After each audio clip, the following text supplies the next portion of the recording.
오늘 우리에게 주신 하나님 말씀 아모스 3장입니다. 아모스 3장 1절 2절입니다.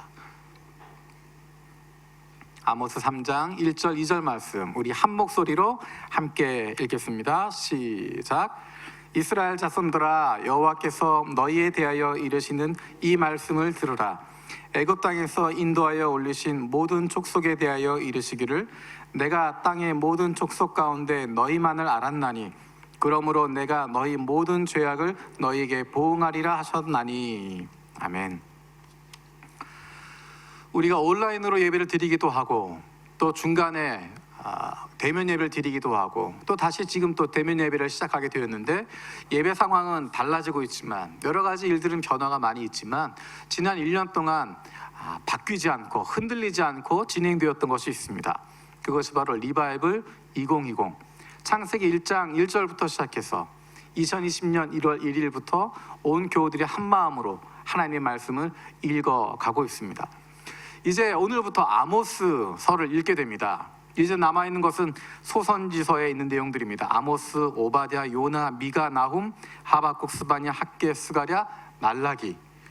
10월 12일이면 말라기까지 끝이 나게 됩니다. 그리고 10월 13일부터 신약 성경을 시작하게 됩니다.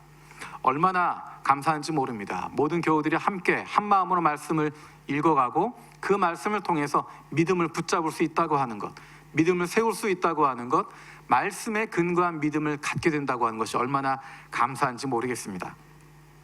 혹시 그 기쁨에 참여하지 못하신 분들이 계시면 10월 13일부터 시작하는 신약 성경, 거기에는 참석하시면 좋을 것 같습니다. 신약 성경 같이 읽어가는 기쁨, 날마다 말씀을 함께 읽어가는, 나 혼자 읽는 것이 아니라 교우들과 함께 믿음의 가족들과 같이 읽어가는 기쁨을 누릴 수 있습니다. 그런데 그동안 안 하다가 갑자기 10월 13일부터 신약 읽어야 되겠다 그러면 탈이 납니다. 준비 운동이 필요해요. 조금 연습하는 것이 필요합니다. 그래서 오늘부터 읽으시면 되겠습니다. 오늘부터 아모스부터 읽으시면서 짧은 책들이니까 짧은 책들 읽어가면서 성경 읽고 하루에 석 장씩 또 넉 장씩 표에 나와 있는 대로 읽고, 또 아침에 교회 홈페이지나 교회 카카오 채널이나 교회 유튜브에 들어가시면 아침 묵상 말씀이 짧게 올라가 있습니다. 그 말씀 또 들으면서 하루 종일 말씀 생각하면서 그렇게 하루를 시작하는 즐거움, 바로 오늘부터 누리시면 좋을 것 같습니다. 오늘부터 읽는 말씀이 아모스라고 이야기를 했습니다. 그리고 아까 이야기할 때 몇 개 우리가 잘 듣지 못했던 책들의 이름들을 이야기했습니다. 선지서인데 예언서들인데 우리가 많이 읽지 않았습니다. 또 양이 많지 않기 때문에 그것 가지고 설교할 기회도 많지 않습니다. 그리고 그 내용들이 조금 어렵기도 합니다. 그래서 예언서의 내용을 잘 파악하기 위해서는 그 예언이 주어졌던 시기가 어떤 시기인지를 아는 것이 중요하고, 누구한테 하고 있는 것인지, 어떤 대상에게 이 설교를 하고 있는지를 아는 것이 굉장히 중요합니다. 그냥 아무런 배경이 없이 허공에다가 던져지는 내용이 아니기 때문입니다. 역사적인 상황 속에서 특정한 대상을 향해서 선포된 말씀입니다. 그 역사를 알고 그 배경을 아는 것, 그러면 그 말씀이 어떤 의미인지를 더 명확하게 알 수 있고, 그 말씀이 오늘 살아가는 나에게 어떤 영향을 주는지를 조금 더 잘 깨달을 수 있습니다. 아모스라고 하는 선지자는 유다 땅에 살고 있었던 사람입니다. 유다 땅에 살고 있었는데 그가 활동했던 무대는 북이스라엘입니다. 하나님이 그를 부르셔서 유대 땅에 살고 있었던 아모스를 북이스라엘에 가서 사역해라, 말씀을 선포해라 라고 하십니다. 시기적으로는 남유대는 우시야라고 하는 왕이었고, 북이스라엘은 여로보암, 처음에 여로보암 왕이 있었기 때문에 이 두 번째 여로보암을 여로보암 2세라고 보통 부르게 됩니다. 유다 왕은 우시야였고 이스라엘 왕은 여로보암 2세였습니다. 이때는 이스라엘 역사 가운데 남과 북이 평화롭게 지냈던 시기입니다. 처음 둘로 갈라졌을 때는 끊임없이 싸움이 일어나는 감정적인 것이 있었지만, 이 시기에는 남과 북이 평화롭게 지냈습니다. 남과 북이 평화로울 뿐만 아니라 특별히 북이스라엘은 경제적으로 굉장히 윤택했습니다. 풍부하고 정치적으로도 안정되어 있었습니다. 영토가 다윗 시대 이후로 다윗 시대 가졌던 그 땅만큼 회복되게 됩니다. 많은 땅들을 확보하게 됩니다. 정치적으로도 안정되어져 있고 외교적으로도 안정되어져 있고 힘을 가지고 있는, 모든 것이 다 완벽한 것 같았던, 모든 것을 다 가지고 있었던 것 같은 그런 상황이었습니다. 어쩌면 그것이 이스라엘 백성들이 그동안 꿈꾸고 바래왔던 모습인지 모르겠습니다. 세상이 부러워할 모습, 세상 남부럽지 않은 모습, 경제적으로 윤택하고 건강하고 명예도 가지고 있고 힘도 가지고 있는, 넓은 영토도 가지고 있는 다윗과 솔로몬 이후로 이만한 때가 없었다라고 말할 정도로 모든 것을 가지고 있는 것 같은 그런 시기였습니다. 그런데 그 시기를 향해서, 그 시대를 향해서 선포하고 있는 아모스의 말씀, 아모스를 통해 사시는 하나님의 말씀은 느낌이 다릅니다. 너희들이 풍요롭고 정치적으로도 안정되어 있고 땅도 넓고 잘했다 말씀하시는 것이 아니라, 잘했다고 격려하고 칭찬하시는 느낌이 아니라 잘들 하고 있다 하는 느낌으로 비아냥거리는 말씀을 하고 있습니다. 우리 1절 2절 말씀 같이 한번 읽어보겠습니다. 다시 한번 읽어보겠습니다. 1절 2절 시작. 이스라엘 자손들아, 여호와께서 너희에 대하여 이르시는 이 말씀을 들으라. 애굽 땅에서 인도하여 올리신 모든 민족에 대하여 이르시기를, 내가 땅의 모든 족속 가운데 너희만을 알았나니 그러므로 내가 너희 모든 죄악을 너희에게 보응하리라 하셨나니. 세 번역으로 읽으면 이렇게 됩니다. 나는 이 땅의 모든 족속들 가운데서 오직 너희만을 선택하였으나 너희가 이 모든 죄악을 저질렀으니 내가 너희를 처벌하겠다.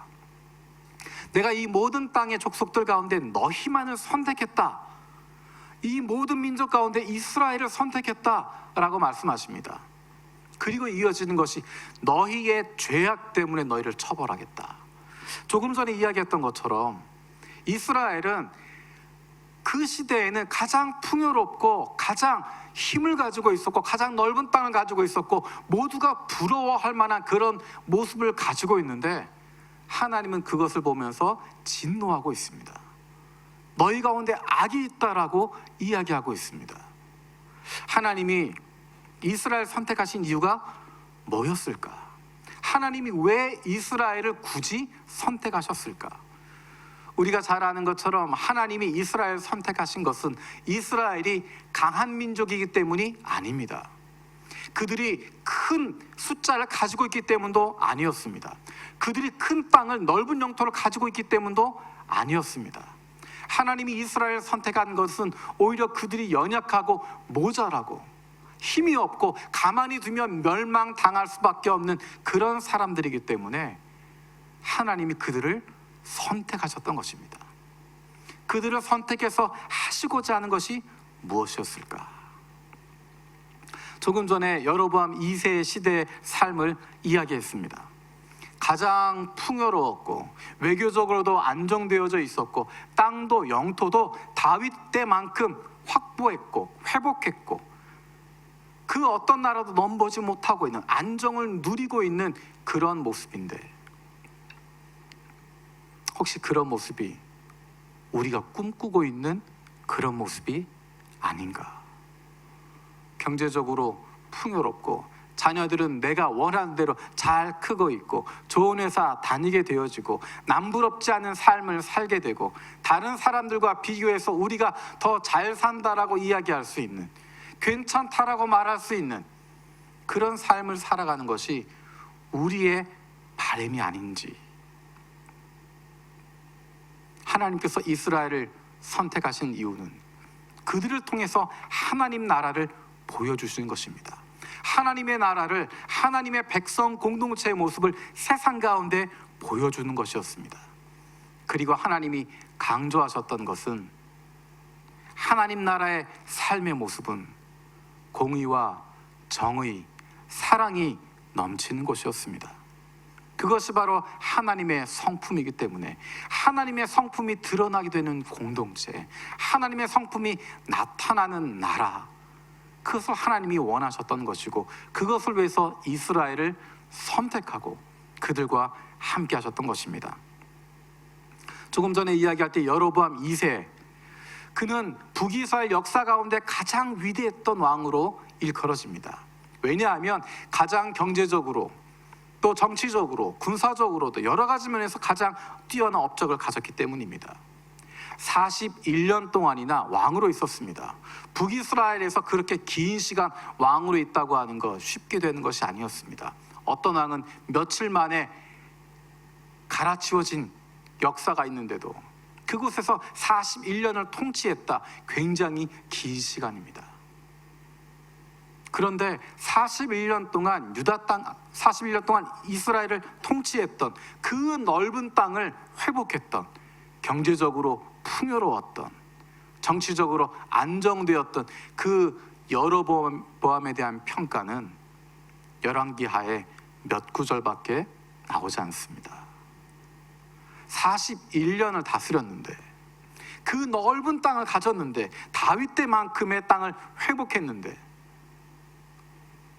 그에 대한 평가는 몇 줄 되지 않습니다.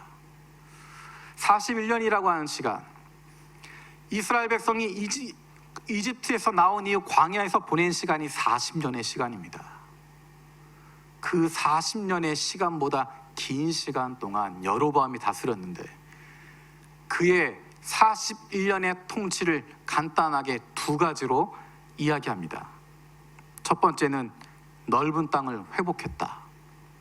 두 번째는 그의 선조였던 여로보암의 죄를 떠나지 않았다라는 것입니다. 설명이 조금 붙어 있는 것은 그 넓은 땅을 회복한 것도 여로보암의 능력이 아니라 하나님이 그렇게 도와주셨다라고 나와 있습니다. 여로보암의 일생을 보면서 가장 중요하게 되어지는 이야기가 여로보암의 죄에 대한 부분입니다. 열왕기하 14장 24절에서는 그의 죄를 이렇게 이야기합니다. 여호와 보시기에 악을 행하여 이스라엘에게 범죄하게 한 느밧의 아들 여로보암의 모든 죄에서 떠나지 아니하였더라. 세 번역으로 읽어드리면, 그는 주님께서 보시기에 악을 행하였고 이스라엘로 죄를 짓게 한 느밧의 아들 여로보암의 죄에서 떠나지 아니하며 그것을 그대로 본받았다. 여로보암이라고 하는 왕의 이름뿐만 아니라 그 앞에 조상이 지었던 그 죄를 그대로 가져왔다는 것입니다. 우리가 잘 아는 것처럼 북이스라엘의 첫 번째 왕이었던 여로보암은 하나님께서 그에게 10지파를 맡겨주셨던 것입니다. 그가 싸워서 얻은 것이 아닙니다. 피를 흘려서 쟁취한 것이 아니라 하나님께서 다윗의 가문에는 유다 지파와 2지파를 남겨두시고 나머지 10지파를 책임지도록 여로보암에게 맡겨주셨습니다. 그런데 문제는 여로보암은 그 10지파의 마음을 모으기 위해서, 그들을 정치적으로 통일하기 위해서 한 가지 방법을 내놓습니다. 자신의 정치적인 목적을 위해서 이스라엘 백성들이 하나님과 더불어 우상을 섬기도록 만들어버립니다. 하나님을 섬기는 것 같은데, 하나님을 섬기는 것처럼 보이지만 자신들의 욕심과 욕망을 채울 수 있도록 만들어줍니다. 그리고 거기에 대해서 사람들은 환호하고 있습니다. 여로보암은 하나님을 세상에 있는 다른 신들과 똑같은 수준으로 만들어버립니다. 눈에 보이지 않는 하나님을 금을 신상으로, 금송아지 신상으로 만들어 놓고 사람들이 환호할 수 있는 방법으로 보여줍니다. 그리고 그들이 원하는 대로 절기를 만들고 제사 방식을 만들고 제사장들을 세우고 여러 가지 종교적인 의식을 행하면서 사람들이 기뻐할 수 있도록, 사람들이 즐거워할 수 있도록, 사람들이 만족할 수 있도록, 사람들이 그 앞에 절하고 제물을 바치고 종교적인 열심을 쏟아 부을 수 있도록, 그리고 그렇게 쏟아 부으면 내가 원했던 것 받아낼 수 있는, 마치 하나님을 축복 자동 판매기처럼 만들어버립니다. 내가 투자하는 만큼, 내가 붓는 만큼, 내가 그분에게 드리는 만큼 내가 얻어낼 수 있더라고 하는. 그래서 여로보암이 그렇게 신상을 세우게 되어질 때 북이스라엘에 살고 있었던 레위인들, 그리고 하나님 앞에 올바르게 믿음을 지키려고 했던 사람들, 그들은 자기의 고향을 떠나 유다 땅으로 내려갔다라고 성경은 우리에게 보여주고 있습니다. 다른 신들과 하나님의 차이가 어떤 점일까? 세상의 신들은 나를 섬기면, 나에게 종교적인 열심을 보여주면, 나에게 헌신하면 너희들이 원하는 것 무엇이든지 주겠다 하는 것입니다. 건강이 필요하면 건강을 주고, 재물이 필요하면 재물을 주고, 자녀의 복을 주고, 장수의 복을 주겠다라고 약속하는 것입니다. 사람들은 그것을 얻기 위해서 내가 바라는 그 신 앞에 종교적인 열심을 쏟아붓고 물질을 쏟아내기도 하고, 심지어는 하나님이 우리에게 선물로 준 자녀를 죽여서까지도 내가 재물을 얻고 건강을 얻고 내가 성공하고자 했던 그 모습을 가지고 있는데, 이스라엘 사람들이 하나님을 그런 존재로 만들어버립니다. 하나님 앞에 그렇게 제사드리고 그렇게 종교적인 열심을 쏟아붓게 되어지고, 이방 신들에게 하는 것처럼 자신들의 자녀를 죽여서 제물로 바쳐서까지 내가 성공하고자, 내가 원하는 대로 내 욕심과 내 욕망을 채우려고 하는 것입니다. 하나님은 그런 것 요구하지 않으십니다.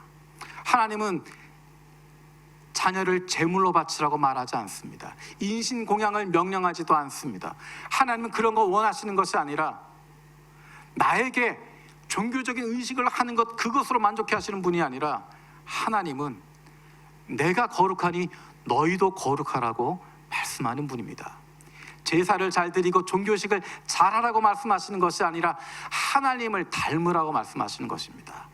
우리의 마음속에 하나님을 담고 하나님처럼 되라고 하는 것입니다.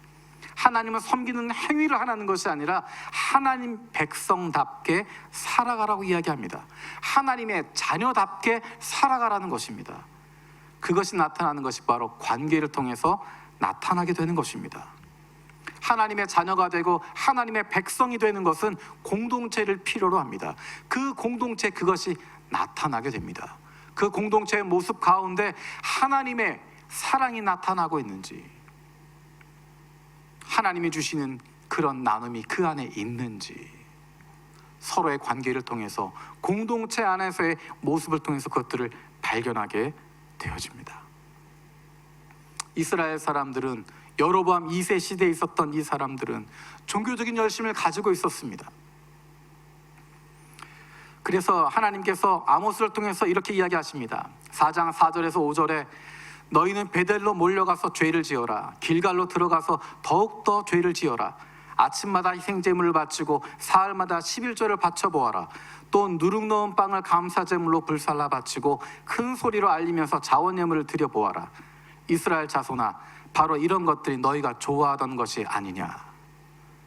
아침마다 희생제물을 드리고 사흘마다 11조를 드리고 감사제물을 드리고 자원제물을 드리고, 이 모든 것이 종교적인 의식입니다. 누구를 위해서 하는 것입니까? 누가 기뻐하는 것입니까? 하나님은 사람들의 중심을 보고 말씀하십니다. 하나님께서 기뻐하시고 하나님이 원하시는 것이 아니라 바로 너희들, 바로 이스라엘, 너희가 좋아해서 그 짓거리 하고 있는 것이 아니냐라고 말씀하십니다. 겉으로 보기에는 하나님 섬기는 것처럼 보이지만, 하나님께 제사하는 것처럼 보이지만, 하나님께 예배하는 것처럼 보이지만, 그 속마음은 내 욕심을 채우기 위해서, 내 욕망을 이루기 위해서, 내가 성취하기 위해서, 하나님이건 뭐건 상관없이 누구든 내 욕심 채워주면 된다라고 생각하는 그런 우상 숭배하는 대상을 찾고 있었던 것입니다. 그래서 하나님께서 아모스를 통해 그들에게 이렇게 이야기하십니다. 5장 21절에서 24절입니다. 나는 너희가 벌이는 절기 행사들이 싫다, 역겹다. 너희가 성회로 모여도 도무지 기쁘지 않다. 너희가 나에게 번제물이나 곡식제물을 바친다 해도 내가 그 제물을 받지 않겠다. 너희가 화목제물로 바치는 살찐 짐승도 거들떠보지 않겠다. 시끄러운 너의 노래소리를 나의 앞에서 집어치워라. 너의 검은 고소리도 나는 듣지 않겠다. 너희는 다만 공의가 물처럼 흐르게 하고 정의가 마르지 않는 강처럼 흐르게 하여라. 우리가 지난 시간 코로나 때문에 교회 건물에 모이지 못하고 그동안 하던 일들 많이 못하게 되었습니다. 오히려 이 시기가 우리에게 우리의 예배가 무엇을 위했던 것인지, 누구를 향하는 것이었는지, 우리의 믿음이 어디에 있는지를 돌아볼 수 있도록 만들어주고 계십니다. 하나님은 아모스를 통해서 다만 너희가 공의가 물처럼 흐르게 하고 정의가 마르지 않는 강처럼 흐르게 하여라 말씀하고 있습니다. 이것이 어떤 의미일까? 아모스 4장 1절에 이런 구절이 등장합니다. 사마리아 언덕에 사는 너희 바산의 암소들아, 이 말을 들어라. 가난한 사람들을 억압하고 빈궁한 사람들을 짓밟는 자들아, 너희 남편들에게 마실 수를 가져오라고 조르는 자들아. 겉으로 보기엔 풍요로운 것 같았는데, 겉으로 보기엔 종교적인 것 같았는데, 겉으로 보기엔 하나님께 수많은 제사를 드리고 있는 것처럼 보였는데, 겉은 겉으로 드러나기만 하는 거였고, 그 사회 안에서는 가난한 자들, 빈궁한 자들, 연약한 자들은 자리 잡을 데가 없는 곳이었습니다.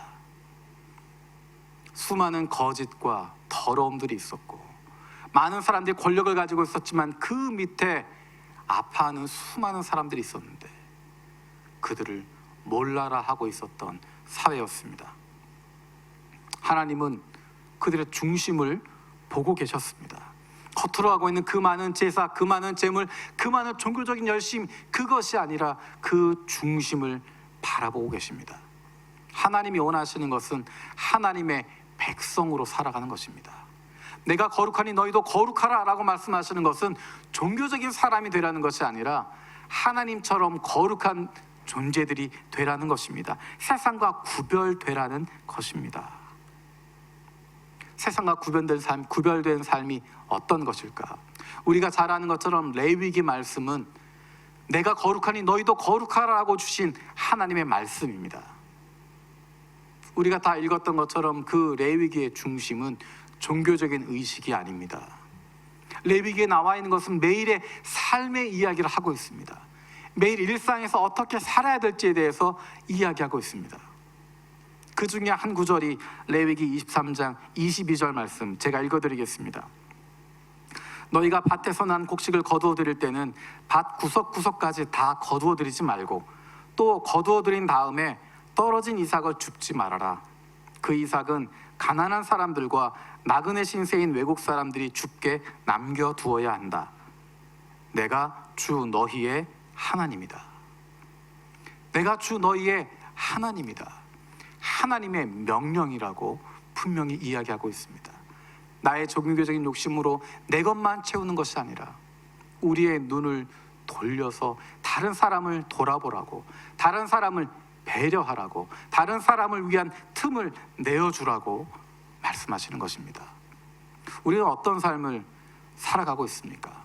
무엇을 우리의 마음속에 품고 살아가고 무엇이 우리에게 영향을 주며 살아가고 있습니까? 제가 여름이 됐구나 라고 느끼는 몇 가지 기준이 있는데 그 중에 한 가지가 뭐냐면 지나가는 사람에게서 땀 쉰내가 확 날 때 그걸 느끼게 됩니다. 지하철 타면, 전철을 타면 정말 실감이 납니다. 여름이구나. 저는 잘 몰랐는데 저에게서도 그렇게 냄새가 난다고 하는 것 아내에게 들었습니다. 본인은 잘 몰라요. 그런데 주변 사람들은 냄새를 맡습니다. 근데 자세히 생각해 보면 그렇지 않아요. 자기도 압니다. 언제 압니까? 처음에 압니다.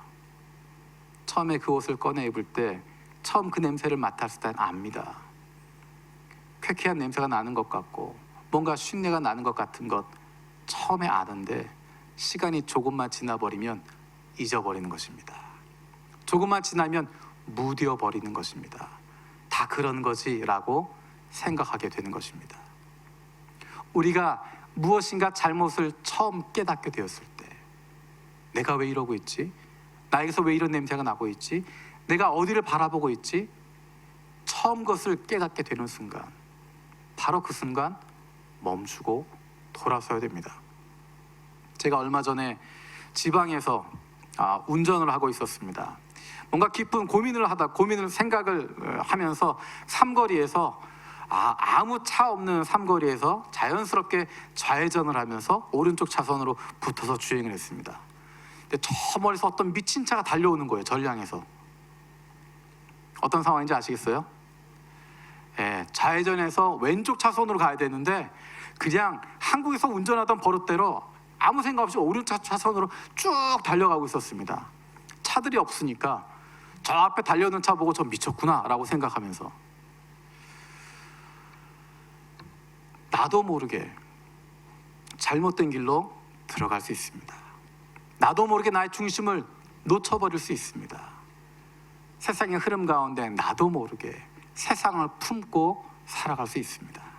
하지만 중요한 것은 내가 잘못된 길을 걷고 있구나, 내 차선이 잘못된 곳에 갔구나, 내가 지금 역주행하고 있구나 발견하면 돌아서는 것입니다.